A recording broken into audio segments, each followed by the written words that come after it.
बच्चों अब बहुत ध्यान से सुनना, मैं आपको पूरा भूगोल समझा दूंगा, ठीक है। ज़्यादा टाइम नहीं लूँगा। पूरा भूगोल जो जो आपके सवाल आ सकते हैं वो सारे बता दूंगा, मैप से बता दूंगा, थोड़ी बहुत चीज़ें मैप की भी आती हैं, ठीक है। लेकिन उससे पहले सब्सक्राइब नहीं किया तो कर लो भाई, शेयर कर दो जितना कर सकते हो, ठीक है। सबसे पहले हम बात करेंगे किसकी। देखो यहाँ पर हमारे एक भारत से एक रेखा गुजरती है, कौन सी?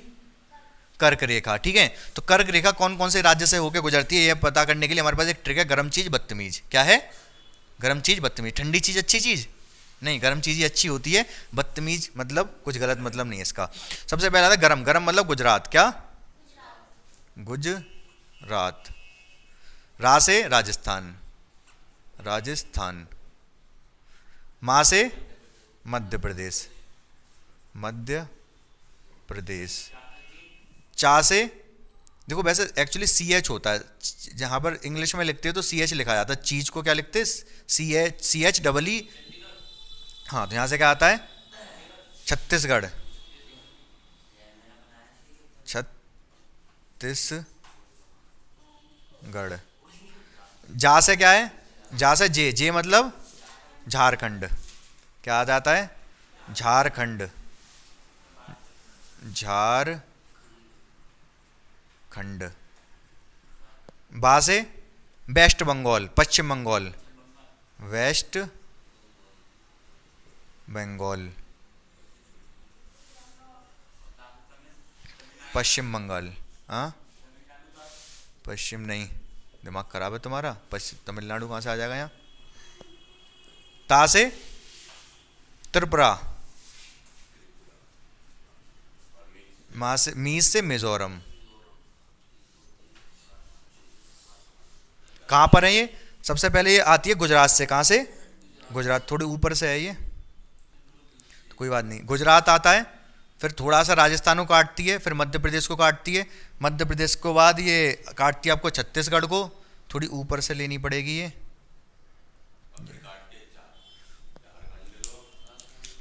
अरे यार, मार कर गिर रहा है, यूं करके है थोड़ी सी, यूं मान लो। तो किस किस को काट रही है ये? गुजरात, राजस्थान, मध्य प्रदेश, छत्तीसगढ़, झारखंड, वेस्ट बंगाल, त्रिपुरा, मिजोरम। समझ पा रहे हो मेरी बात को? उड़ीसा को नहीं काटती। किसको नहीं काटती? उड़ीसा को नहीं काटती। यही क्वेश्चन पूछा जाता है, किसको नहीं काटती है? तो उड़ीसा, ठीक है। एक पूछा जाता है राजस्थान को काटती है? हाँ काटती है, ठीक है। तो ध्यान रखोगे, इन सब राज्यों को काटती हुई जाती है कर्क रेखा, ठीक है। कहाँ पर होती है कर्क रेखा? जैसे हमारी पृथ्वी है ये, बीच में होती है विषुवत रेखा, ऊपर होती है कर्क रेखा, नीचे होती है मकर रेखा। कौन कौन सी रेखा है ये कर्क है, हाँ, काल्पनिक, कर्क, विषुवत और ये मकर। याद रहेगा आपको, ठीक है। तो हम ये रेखाएं पृथ्वी है पूरी, ठीक है। कर्क रेखा, बीच वाली विषुवत रेखा, जो विषुवत रेखा पूरे पृथ्वी को दो भागों में बांट देती है, दो बराबर भागों में। लेकिन उससे ऊपर कितने? 23.5 डिग्री। कितने पर? 23.5 डिग्री ऊपर कर्क रेखा है और 23.5 डिग्री नीचे क्या सी है? मकर रेखा है, ठीक है। हमारा भारत यहाँ पर है, मतलब पृथ्वी के यहाँ पर है, इस जगह पे। कौन से गोलार्ध में स्थित है हमारा भारत? ऊपर ही या नीचे वाला? नीचे वाले को पश्चिमी दक्षिणी कहते हैं, ऊपर वाले को उत्तरी। तो उत्तरी गोलार्ध में डायरेक्शन तो पता ही होंगी आपको, east west north south, east west north south, उत्तरी, दक्षिणी, पूर्वी, पश्चिमी, ठीक है। तो हमारा क्या है? उत्तरी में है। याद रहेगी ये वाली बात, ये भी क्वेश्चन बहुत इंपॉर्टेंट है। हमारा भारत कौन से गोलार्ध में स्थित है? उत्तरी गोलार्ध में स्थित है। विषुवत रेखा किसको नहीं काटती? उड़ीसा को नहीं काटती। आगे बढ़ जाऊं, ठीक है। हाँ हाँ, अब मैं विषुवत रेखा बोल दिया था अभी, कर्क रेखा। ये किसको काटने वाले देश हैं? कर्क रेखा को। कर्क रेखा को काटने वाले देश नहीं, राज्य। कौन से हैं? क्या हैं? राज्य। कर्क रेखा को काटने वाले, ये सब कर्क रेखा काटती हुई जा रही है इनको। समझ गए मेरी बात को, ठीक है। यहां पर ये भारत यहां पर है, तो कर्क रेखा ही तो काटेगी भारत के राज्यों को। ये इधर मैंने भारत का नक्शा बनाया है, क्लियर है आपको? कोई दिक्कत नहीं है। अंडमान भारत का एक और भाग है, अंडमान निकोबार। कहां पर है? यहां पर अंडमान, और ऊपर वाले को अंडमान कहते हैं, नीचे वाले को निकोबार। दोनों, ये इधर भी समुद्र है इधर भी समुद्र है, वहां है ना, बोलो। ये मिटा दूं, याद रहेगा, ये इंपॉर्टेंट है। ये इधर इधर जो समुद्र है उसको बोलते हैं बंगाल की खाड़ी, बंगाल की खाड़ी। इधर बोलते हैं अरब सागर, इधर क्या है, अरब सागर, ठीक है। ये अरब सागर, ये बंगाल की खाड़ी, ठीक है। तो अंडमान निकोबार कहां स्थित है, बंगाली खाड़ी में, याद रहेगा ये सवाल आपको। अंडमान निकोबार कहां स्थित है, बंगाल की खाड़ी में। हाँ और क्या, लोग रहते हैं, क्यों नहीं रहेंगे लोग। ये बहुत ध्यान से, अभी नदियों के बारे में वैसे तो पूरा बताऊंगा मैं, लेकिन ध्यान से सुन लेना मेरी बात को। ये एक नर्मदा नदी है, यहां से निकलती है, यूं करके आके अरब सागर में गिरती है। कहां से निकलती है, कौन सी जगह से निकलती है, ये जगह का नाम क्या है, अमरकंटक। क्या है, अमरकंटक। तो नर्मदा नदी कहां से निकल रही है, अमरकंटक से निकलती हुई अरब सागर में जाके गिर जाती है। दो ही अरब सागर में गिरती है, नर्मदा और ताप्ती, ठीक है। याद रहेगा आपको ये वर्ड ध्यान रखना। अमरकंटक नदी कौन सी है, नर्मदा।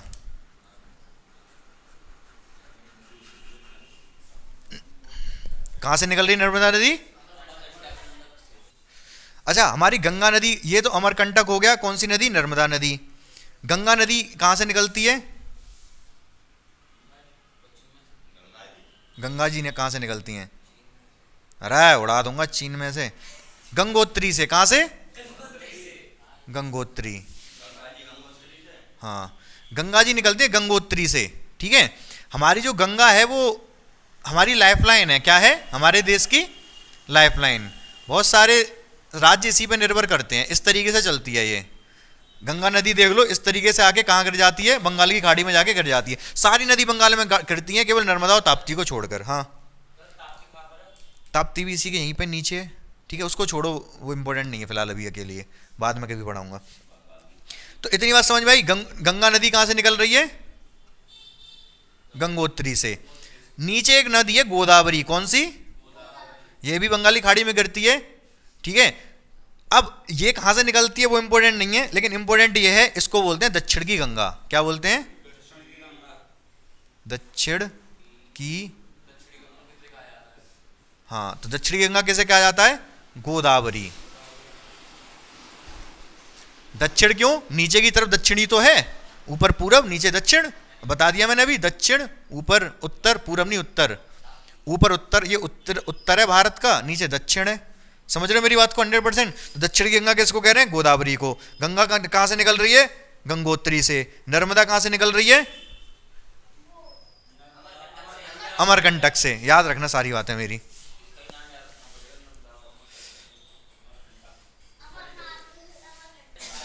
सुनो सुनो ध्यान से सुनो बच्चों, ये गंगोत्री हो गई, यहां से निकलती है सिंधु नदी, कौन सी, पाकिस्तान में होती हुई अरब सागर में गिर जाती है, ठीक है।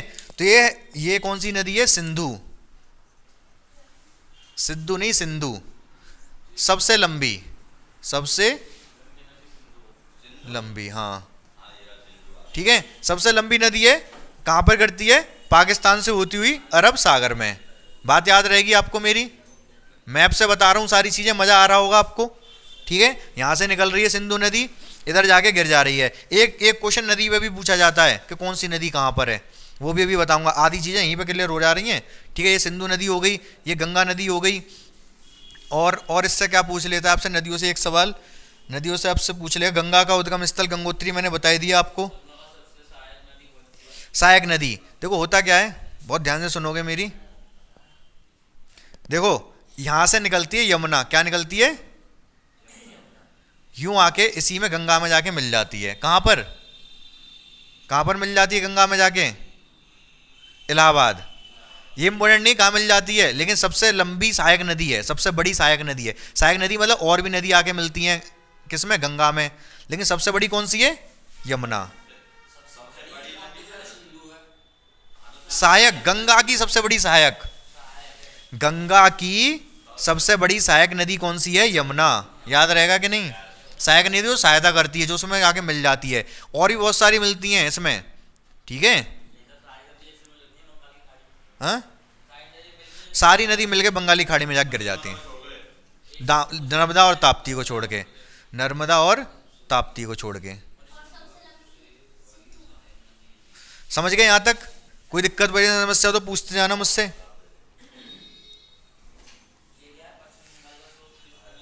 हाँ, एक एक क्वेश्चन इंपॉर्टेंट है, पश्चिम बंगाल का शोक, ये मैं बना दे रहा हूं यहां पर एक नदी है, कौन सी? दामोदर नदी। कौन सी? दामोदर।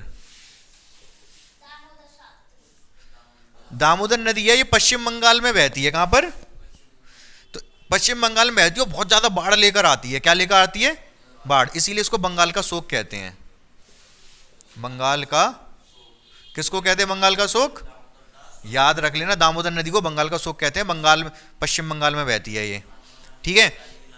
और क्या याद रखोगे आप? अब देखो बच्चों, आपको ये बताना है, ये मैंने कुछ नाम लिखे हुए हैं और लाल से कुछ इधर बनाए हुए हैं। आपको बताना कौन सी चीज कहां पर है। सिंधु नदी कहां पर है? ये वाली सिंधु नदी है, सही बात है, ठीक है। यूं करके वैसे तो इतनी बनाई है, लेकिन आती तो पूरी यूं करके है, ठीक है। सतलज नदी कौन सी है? ये सिंधु की सहायक नदी है। सिंधु की कौन सी? सतलज। मतलब ये सतलज आके वैसे इसी में मिल जाती है, किसमें? सिंधु में। तो ये कौन सी है? सतलज नदी कौन सी हो गई? ये वाली, इतनी बनाई है। लेकिन सांवर झील कहां पर है? गंगा नदी होता, गांगर। गंगा नदी कहां है? गंगा है ये, गंगा ये है। झील ऑब्वियसली बात है, गोला बनना। झील मतलब पानी जहाँ इकट्ठा रहता है उसको झील कहते हैं। तो ये सांवर झील हो गई। नर्मदा कहाँ है? नर्मदा ये रही नर्मदा, थोड़ी ऊपर है वैसे तो। ब्रह्मपुत्र, ये वाली ब्रह्मपुत्र है, ये ब्रह्मपुत्र है, ठीक है। समझ गए? गंगा बताई दी मैंने, ये गंगा है, आपको पता है ये गंगा, ब्रह्मपुत्र, नर्मदा, सांवर झील, सिंधु, सतलज। समझ गए? हाँ, और क्या? अब बच्चों इन क्वेश्चन को ध्यान से देखो। प्राय दक्कन ट्रैप, दक्कन ट्रैप क्या होता है? प्रायद्वीप है। प्रायद्वीप मतलब इधर के द्वीप, उनके पठार, यहाँ पर जो पठार होते हैं उसको दक्कन ट्रैप कहते हैं। प्रायद्वीपीय पठार, याद रखना। प्रायद्वीपीय पठार को क्या कहते हैं? दक्कन ट्रैप कहते हैं। सबसे ऊंची पर्वत श्रेणी कौन सी है विश्व की? हिमालय। कहाँ पर स्थित है? ये रहा भैया हिमालय, ये रहा हिमालय। सबसे ऊंची पर्वत श्रेणी कौन सी है? हिमालय। हिमालय का सबसे ऊंचा शिखर कौन सा है? माउंट एवरेस्ट, पता होगा आपको, ठीक है। पश्चिमी घाट का सबसे ऊंचा शिखर कौन सा है? अन्नामुडी बोलते हैं वैसे, अनाईमुड्डी लिख लो, कोई बात नहीं। अन्नामुडी बोलते हैं उसको, अन्नामुडी, ठीक, अन्नामुडाई। ये पश्चिमी घाट, पश्चिमी मतलब देखो पूरा भारत की बात करें तो माउंट एवरेस्ट है यहाँ पर, लेकिन पश्चिम मतलब नीचे की तरफ यहाँ पर क्या है? अन्नामुडी की पहाड़ियाँ हैं। सबसे ऊंची, पश्चिम का सबसे ऊंचा शिखर है अन्नामुडी। याद रहेगा आपको? सारे क्वेश्चन याद हो गए? कोई दिक्कत नहीं है, ठीक है, आगे बढ़ो। अब बहुत ध्यान से इंपॉर्टेंट, बहुत ज़्यादा इंपॉर्टेंट सवाल है। उससे पहले लाइक शेयर सब्सक्राइब करते रहना। बांगर खादर, तो बांगर और खादर दो तरीके की मिट्टी होती है। ये होती है, अच्छा बांगर से क्या एक वर्ड होता है, आपने सुना होगा बंगार वाला। क्या कौन होता है बंगार वाला? कबाड़े वाला, ठीक है। तो ये है पुरानी मिट्टी। कैसी है? पुरानी, नई मिट्टी, नवीन, हाँ जो भी है, समझ गए ना आप। तो बंगार पुरानी, ये नवीन मिट्टी हो गई। ये ऊंची जगहों पे मिलती है, ये समतल जगहों पे मिलती है, ये उपजाऊ होती है। ये नवीन है, नई है तो उपजाऊ होगी।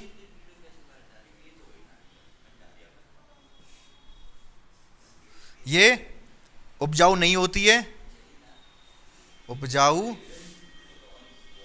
नहीं होती है। याद रहेंगी सारी बातें आपको जो भी बता रहा हूं, ठीक है। इसमें क्या मिलता है? कंकड़ पत्थर मिलते हैं। एक्चुअली होता क्या है, यहां पर पानी नहीं पहुंच पाता। जैसे कोई मान लो बाढ़ आई तो बाढ़ का पानी यहां पर नहीं पहुंच पाएगा, यहां पहुंच जाता है। तो बाढ़ का पानी जब पहुंचेगा तो वो नई मिट्टी लेके आएगा। बाढ़ का पानी पहुंचेगा तो नई मिट्टी, खादर जो मिट्टी होती है, नई मिट्टी आती रहती है, इसलिए उपजाऊ होती है। यहाँ पर कंकड़ पत्थर मिलते हैं, कंकड़ पत्थर नहीं मिलते। कंकड़ पत्थर बह जाते हैं, मिट्टी रह जाती है, बच जाती है, सरकने के बाद बच जाती है। यहाँ कंकड़ के साथ क्या मिलता है? कणों के साथ कैल्शियम कार्बोनेट, क्या मिलता है? कैल्शियम कार्बोनेट के कण मिलते हैं। यहां पर कण नहीं पाए जाते हैं, कण नहीं पाए जाते। मैं शॉर्ट में लिख रहा हूं, आप पूरी लाइन लिखोगे बना के। यह पुरानी मिट्टी होती है, यह नवीन प्रकार की मिट्टी होती है, यह ऊंची जगहों पर मिलती है, यह समतल जगहों पर मिलती है, यह मिट्टी अधिक उपजाऊ होती है, मिट्टी कम उपजाऊ होती है। पूरी पूरी लाइन लिखनी है। यहाँ कंकड़ पत्थर नहीं पाए जाते हैं, इसमें कंकड़ पत्थर पाए जाते हैं। बांगर, कंकड़ पत्थर होगी तो उपजाऊ तो होगी नहीं। बस खादर को समझना उपजाऊ है, बंगर को समझना बांगर को उपजाऊ नहीं है, पुरानी है ये नहीं है, याद रहेगा आपको इस तरीके से। समझ रहे हो ना? खादर मतलब खाद से समझ लो, खादर खाद वाली मिट्टी है तो उपजाऊ होगी। बांगर मतलब बेकार वाली, नवीन समतल जगह पर उपजाऊ होती है, कण नहीं पाए जाते हैं। हाँ बोलो। समतल मतलब प्लेन। ये आपको कहां मिलेगी? घाटियों पर, ये आपको घाटियों पर मिलेगी, और ये नदियों के पास। कहां पर? नदियों के पास। याद रखना, इंपॉर्टेंट है जो चीजें मैंने बताई। खादर मतलब खाद से ध्यान रखना, बांगर मतलब बेकार, समझ गए होगे सारी चीजें आप। बच्चों बहुत ध्यान से मेरी बात सुनना, मैं आपको जलवायु समझा रहा हूँ, ठीक है? बहुत इंपॉर्टेंट है, जानना बहुत जरूरी है। इससे एक क्वेश्चन आएगा भारत की ऋतुओं के बारे में, ठीक है? मानसून के बारे में आ सकता है। भारत की ऋतु, मानसून आए चाहे भारत की ऋतु आए तो मानसून भी इसी में कवर हो जाएगा, ठीक है? और जो कवर हो सकता है वो मैं करवा दूंगा। ध्यान से सुनते रहना मेरी बात को।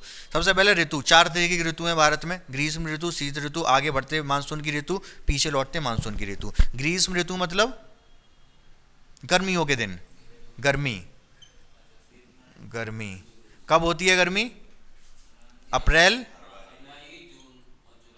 अप्रैल मई जून। फिर जून के बाद क्या आ जाता है?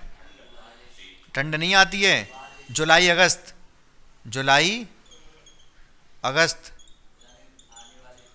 आने वाला मानसून। पीछे लौटने वाला मानसून ये आपका होता है लगभग दिसंबर में, दिसंबर जनवरी में, ठीक है? दिसंबर ले सकते हो केवल। शीत ऋतु कौन सी होगी आपकी? दिसंबर, जनवरी, फरवरी। समझ रहे हो मेरी बात को? बहुत ध्यान से मेरी बात सुनना। ग्रीष्म ऋतु, शीत ऋतु, सबका रीजन एक। जो भी ऋतु है, रीजन, ये सारी ऋतुएं किसकी वजह से होती हैं, या फिर मानसून किस वजह से होते हैं? 2 चीज याद रख लेना। क्या? उच्च दाब, निम्न दाब। क्या? उच्च दाब और निम्न दाब, ठीक है? तो होता क्या है मेरे बच्चों, जो हवा चलती है, वायु चलती है, उच्च दाब से निम्न दाब की ओर चलती है। High pressure to low pressure, high pressure to low pressure. होता क्या है, जब गर्मियां पड़ रही हैं, क्या पड़ रही हैं, तो यहां पर क्या हो जाता है? निम्न दाब हो जाता है। कैसा दाब? निम्न दाब। इधर समुद्र के ऊपर उच्च दाब रहता है, उच्च दाब रहता है। गर्मी पड़ रही है, निम्न दाब, उच्च दाब, ठीक है? जब निम्न दाब इधर है, उच्च दाब इधर है, तो धीमे धीमे करके हवाएं इधर से इधर चलेंगी, ठीक है? गर्मी पड़ रही है बहुत तगड़ी वाली। गर्मी पड़ने का रीजन क्या होता है? पृथ्वी का जैसे अगर ग्रीष्म ऋतु है, ग्रीष्म ऋतु का रीजन होता है समुद्र, सूरज यहाँ पर है, पृथ्वी यूं करके टेढ़ी तो है, यूं करके थोड़ी सी। जब पृथ्वी घूमते घूमते कुछ इस तरीके से आ जाए, मतलब जैसे हमारा इंडिया है उत्तरी गोलार्ध में है, हमारा इंडिया कहाँ पर है? जैसे बीच का है तो उत्तरी गोलार्ध में स्थित है। जब पृथ्वी यूं करके टेढ़ी होगी इस तरफ और हमारा सामने इंडिया पड़ रहा होगा, तब गर्मी ज़्यादा पड़ेगी, ठीक है? ज़्यादा पड़ेगी गर्मी। तो गर्मी पड़ने का रीजन क्या है? भारत का सूरज के सामने पड़ना, भारत का सूरज के सामने, क्योंकि पृथ्वी थोड़ी झुकी हुई है। तब ग्रीष्म ऋतु में क्या होता है? पृथ्वी का जो हमारा भारत वाला भाग है वो सूरज के बिल्कुल सामने पड़ता है, सूरज की किरणें सीधी पड़ती हैं, इसलिए गर्मी पड़ती है। अब जब गर्मी पड़ेगी तो निम्न दाब होगा यहाँ पर, और यहाँ उच्च दाब होगा। गर्मी की वजह से निम्न दाब हो जाता है, निम्न दाब उच्च दाब। गर्मी पड़ रही है, गर्मी पड़ रही है, गर्मी पड़ रही है, ठीक है?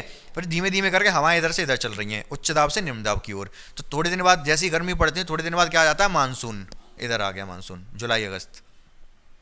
गर्मी पड़ने के मई जून के बाद आ जाता है, गर्मी पड़ रही है, निम्न दाब है, इसीलिए हवाएं इधर चल रही हैं, क्या आ जाता है? मानसून, ठीक है? मानसून किसकी वजह से आ रहा है? हमारे भारत में क्या है? निम्न दाब है और इधर उच्च दाब है समुद्र के ऊपर, तो हवाएं इधर से इधर चल रही हैं तो मानसून आ जाता है। समझ पा रहे हो मेरी बात को? हवाएं किधर से किधर चल रही हैं? उच्च दाब से निम्न दाब की ओर, ठीक है। अब इसमें क्या हो जाता है, शीत ऋतु, शीत ऋतु मतलब सर्दी, सर्दी का मौसम, ठीक है। सर्दी के मौसम में क्या हो जाता है, जब सर्दी पड़ती है तो यहाँ हो जाता है उच्च दाब, उच्च, और यहाँ हो जाता है निम्न दाब। तब हवाएं इधर से इधर चलेंगी, जब हवाएं इधर से इधर चलेंगी तो इधर ठंड का मौसम बन जाता है। हाँ, मतलब इधर की साइड हमारा उत्तरी भाग में यहाँ सर्दियाँ पड़ने लगती हैं।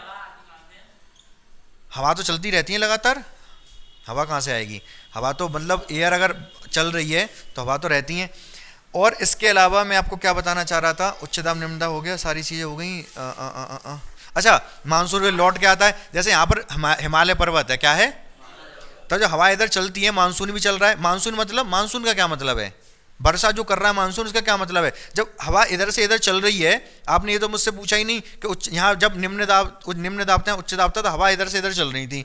हवा के साथ साथ समुद्र का पानी भी तो चल रहा है, हवा के साथ साथ जलवायु, ठीक है, हवा के साथ साथ समुद्र का पानी भी चल रहा है, ठीक है। तो वो जाके फिर इधर वर्षा कर देता है गर्मी की वजह से। समझ रहे हो मेरी बात को? हाँ, पहाड़ों, जो हिमालय से टकरा के जब वापस आता है तो भाई लौटता हुआ मानसून होता है। लौटता हुआ मानसून क्या है? जब पहाड़ों से टकराकर, हिमालय पर्वत से टकराकर मानसून या फिर जलवायु पीछे की तरफ लौटती है तो उसको क्या कहते हैं? लौटता हुआ मानसून। हाँ, और बढ़ता हुआ मानसून क्या होता है? जब गर्मी के वजह से निम्न दाब होता है और समुद्र के ऊपर उच्च दाब होता है, तो जब हवाएं उच्च दाब से निम्न दाब की ओर चलती हैं तो मानसून बढ़ता है, भारत की ओर बढ़ता है। हमारा पानी कमी, हिमालय से रुक जाती है वर्षा, पानी बढ़ता ही नहीं है। मौज करो चाइना वाले। हमारा देश किधर है? कैसी बात कर रहे हो तुम? तमाड़े, वो तमाड़े बोलते हैं, क्या बोलते हैं, तमाड़े आ रहे हैं क्या? बहुत ध्यान से सुनना। एक क्वेश्चन वो, चेरापूंजी में सबसे ज्यादा बारिश क्यों होती है? चेरापूंजी कहाँ पर है? हिमालय में। हिमालय में? मेघालय में। चेरापूंजी कहाँ पर है? मेघालय। ये है हमारा मेघालय। क्या है ये? मेघालय। अच्छा, चेरापूंजी जो जगह है ना, वो तीनों तरफ से पहाड़ों से घिरी हुई है, तीनों तरफ से। जब वो जलवायु आएगी, ठीक है, जो बताया था उच्च दाब से निम्न दाब की ओर चल रही हैं हवाएं, जब जलवायु आएगी तो सारी तरफ से टकरा के यहीं वर्षा करेगी, जाएगी नहीं, निकल के कहाँ जाएगी बच के? जब तीनों तरफ से पर्वत हैं तो नीचे से जलवायु आती है, टकरा के पूरी वर्षा यहीं कर देती है, इसीलिए चेरापूंजी में सबसे ज़्यादा वर्षा होती है। समझ गए मेरी बात को? चारों तीन तरफ से घिरा हुआ नहीं है ना कोई राज्य पर्वतों से, तीन तरफ से पर्वतों से घिरा हुआ है। तो चेरापूंजी में सबसे ज्यादा वर्षा होने का कारण क्या है? तीन तरफ से पर्वतों से घिरा हुआ है चेरापूंजी, ठीक है। तो सारी वर्षा टकरा के, मानसून टकरा के वहीं पे वर्षा कर देता है, उसके आसपास वाला। क्या? कहाँ? अरे कोई बात नहीं है, कहीं भी ले लो यार, इसमें ले लो मार्च, अरे ठीक है कहीं भी ले लेना। ये तो मैंने लिख दिया है ऐसे रैंडमली, आपकी बुक में नहीं लिखे हैं। तो इतनी बात समझ में आ गई? क्लियर है बिल्कुल, ये 100%, ठीक है, कोई दिक्कत परेशानी समस्या नहीं है। कुछ मैं क्वेश्चन पूछता हूँ, उसके जवाब दो आप फटाफट। तो बच्चों जल्दी से मुझे बता दो, शीतकाल की वर्षा से कौन सी फसल को फायदा होता है? शीतकाल मतलब समझ रहे हो? शीतकाल मतलब ठंड में वर्षा होती है, अभी भी थोड़ा टाइम पहले हुई थी। तो इससे किस फसल को फायदा होता है? रबी की फसल को, ठीक है, रबी की फसल को फायदा होता है। रबी की फसल कब लगती है? नवंबर दिसंबर में तो लगती है, लास्ट में लगती है ठंड के मौसम में। तो शीतकाल की वर्षा से किसको फायदा होगा? रबी की फसल को फायदा। रात दिन में तापमान में अंतर बहुत ज्यादा कहाँ होता है? थार और मरुस्थल में, थार और मरुस्थल। यहां पर आपने देखा होगा थार मरुस्थल, देखें जब मरुस्थल होता है यहाँ पर, तो वहां पर क्या होता है, दिन के टाइम में तो इतनी चरचराती गर्मी पड़ती है कि लोगों की हालत खराब हो जाती है, और रात के टाइम पे वहीं पे हाथ तापने के लिए वो जलानी पड़ती है, लकड़ी जलानी पड़ती है। दिन के टाइम में हालत खराब हो जाएगी, इतनी गर्मी पड़ेगी, और रात के टाइम में क्या होगा? ठंड लगेगी, तो आगे जला के तापना भी पड़ेगा, ठीक है। तो तापमान में बहुत अंतर कहाँ होता है? थार और मरुस्थल की जगह पर। एल नीनो क्या है? जेट वायु धारा। क्या है ये? जेट वायु धारा। एक वायु धारा, जैसे बता रहा था ना उच्च दाब से निम्न दाब की ओर चलती है वायु धारा, उसी तरीके से एल नीनो भी क्या है? एक शब्द है एल नीनो, क्या होती है? जेट वायु धारा होती है, याद रख लेना इसको, ठीक है। आगे बढ़ते हैं अब देखो बच्चों, जनसंख्या एक चैप्टर है आपका, जनसंख्या क्या है? जनसंख्या तो बहुत ज्यादा इंपॉर्टेंट है चैप्टर, उसमें सबसे पहले क्या, सबसे ज़्यादा इंपॉर्टेंट क्या है, जनसंख्या वृद्धि के कारण। तो हमारे भारत में जनसंख्या वृद्धि, जनसंख्या बहुत ज़्यादा बढ़ती जा रही है। 2011 की जनगणना के अनुसार 121 करोड़ जनसंख्या हमारे भारत की, ठीक है, जिसमें सबसे बड़ा, सबसे ज़्यादा किसकी जनसंख्या किस राज्य की, बिहार की है। बताऊंगा, ये सारे क्वेश्चन इंपॉर्टेंट है। सबसे पहले जनसंख्या वृद्धि के कारण क्या क्या है। सबसे पहले अशिक्षा। अशिक्षा का क्या होता है, अगर शिक्षा नहीं होगी तो ना तो जो माता पिता होंगे उनको ना तो ये पता होगा, वो बच्चे कर लेंगे, खूब सारे बच्चे कर लेंगे, उनको ये मतलब नहीं है बच्चे हमारे पढ़े पढ़े ना पढ़ें, ठीक है। अगर बच्चे, माता पिता पढ़े लिखे होंगे तो वो चाहेंगे अपने बच्चों को भी पढ़ाएं लिखाएं, तो कम बच्चे करेंगे, जनसंख्या कम होगी। बात समझ रहे हो मेरी। और उनको पता भी नहीं होगा कि बच्चे, मतलब उनको, मतलब सिर्फ अपने उससे मतलब है, काम करने से मतलब है, बाकी सारी चीज़ों से मतलब है। उनको ये भी नहीं पता कि बच्चे रोके कैसे जाएं, कि बच्चे ना हो। समझ पा रहे मेरी बात को, समझ रहे हो, समझ रहे हो, ठीक है। लाइक से ठोकते रहो। तो क्या कह रहे हो क्या कह रहे हो। तो कोई बात नहीं, लाइक से ठोक दो। कम उम्र में विवाह, कम उम्र में विवाह, जब कम उम्र में विवाह हो तो बच्चे ज़्यादा होंगे। अब ज़्यादा उम्र में विवाह हो, ज़्यादा कहाँ से, तुम्हारे अभी विवाह करवा दिया है रोहित शर्मा, कितने बच्चे कर दोगे तुम, हैं? और कौन करेगा।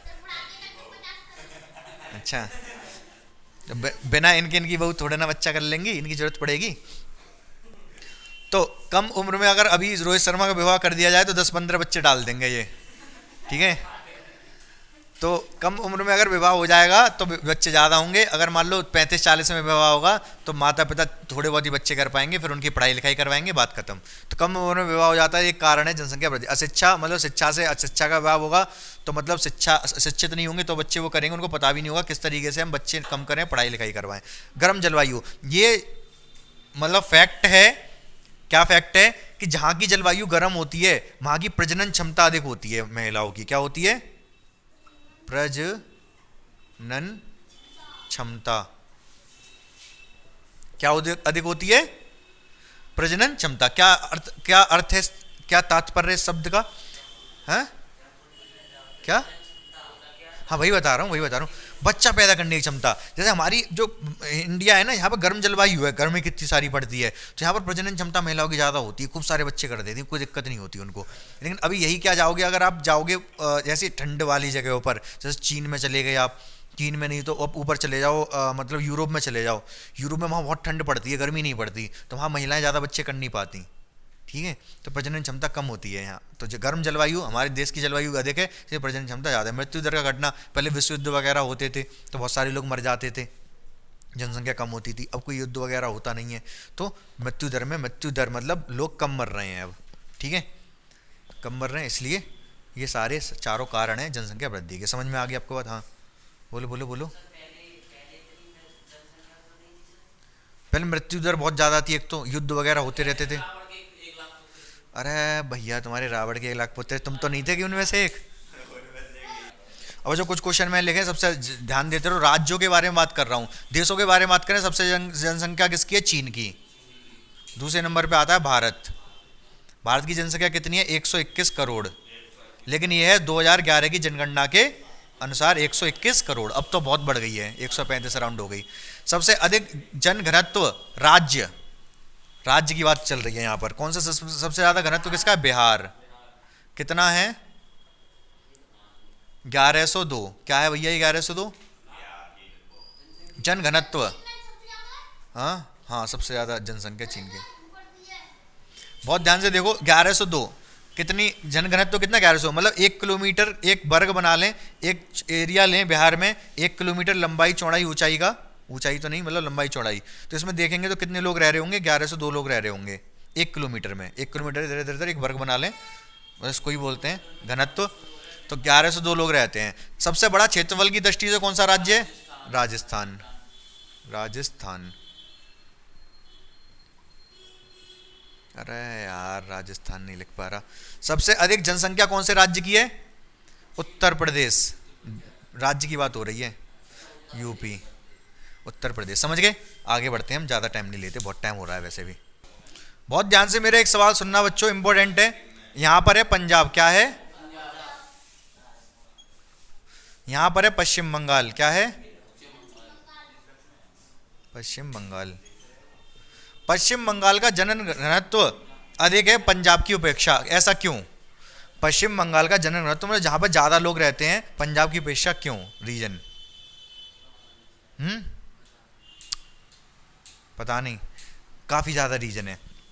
एक तो रीजन मतलब जहाँ की जनसंख्या ज़्यादा है यहाँ की अपेक्षा, क्योंकि यहाँ पर सबसे बड़ी बात यह है कि यहाँ पर आतंकवादी घटनाएं होती हैं। पंजाब क्या है, जस्ट पाकिस्तान के बराबर में, पाकिस्तान के बराबर में अगर ये है तो यहाँ पर क्या है कि जैसे यहाँ से लोग क्या करते हैं, चाहते हैं हम यहाँ रहें ना, तो यहाँ जैसे यहाँ से के जो निवासी हैं वो चाहेंगे हम इधर निकल जाएं, हरियाणा में निकल जाएं, या फिर ज़्यादातर तो लोग तो पंजाब के कनाडा चले जाते हैं, कनाडा चले जाते हैं, ठीक है। तो यहाँ पर क्या है, आतंकवादी हाँ घटना, आतंकवादी घटना अधिक है पंजाब में, इसलिए लोग यहाँ पर कम रहते हैं, ठीक है। और यहाँ पर ऐसी कोई दिक्कत नहीं है पश्चिम बंगाल में। दूसरा औद्योगिक, ये जो पश्चिम बंगाल है औद्योगिक क्षेत्र है। औद्योगिक क्षेत्र मतलब दिल्ली में लोग ज़्यादा क्यों जाते हैं, औद्योगिक क्षेत्र है दिल्ली, जॉब है काफ़ी ज़्यादा, ठीक है, जॉब काफ़ी इजीली दिल्ली में जाना पसंद करते हैं। तो ऐसे पश्चिम बंगाल औद्योगिक क्षेत्र है, काफ़ी ज़्यादा जॉब्स वगैरह हैं यहाँ पर, ठीक है। तो पश्चिम बंगाल में रीजन ज़्यादा होने का ये है, यहाँ पर कम होने का रीजन आतंकवादी घटना है। यहाँ पर कोई आतंकवादी घटना नहीं है, दो रीजन हो गए। यहाँ पर मतलब जनसंख्या बढ़ने की दर, ठीक है, वो अधिक है, इसलिए बस एक दो लिख देना बस काफ़ी है, ठीक है।